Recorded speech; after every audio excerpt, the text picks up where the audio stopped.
I told my parents 54M and 49F to write me 26F out of the will if I had to become a Christian to inherit Part 2. Over the next few years, I thoroughly read the Bible and asked questions of religious leaders trying to find answers. In the end, I came to the conclusion that the Christian God was either malevolent or grossly misrepresented by man, and that Christianity as a whole went against many of my personal beliefs and morals. Throughout middle school and high school, I was kicked out multiple times, and I lost a lot of faith in both the church and my family during those years. My relationship with my parents didn't begin to repair until I was diagnosed with cancer. During that time, they apologized for their actions, and we started rebuilding our relationship. My relationship with my parents has been much better since then, which is why this conversation about their will frustrated me so much. To make things even more complicated, I'm now wondering if I should tell them to choose someone else to be the executor of their will, like one of my siblings who are Christians. I feel like it's unfair to be expected to do all the work of distributing the money if I'm excluded.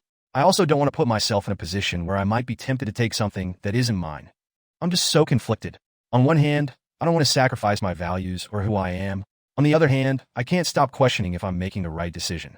I know I'm not entitled to my parents' money, and I would have a hard time pretending to be something that I'm not, but I feel a lot of anxiety in my decision. Has anyone been in a similar situation? Do you have any advice? How do you process something like this? TLDR. My parents want their inheritance to only go to children who align with their Christian values. I told them to write me out of the will if that's the case because I refuse to be bribed into becoming a Christian. I'm proud of myself for being authentic, but I feel hurt by their decision, and I'm questioning if I'm handling this situation the right way.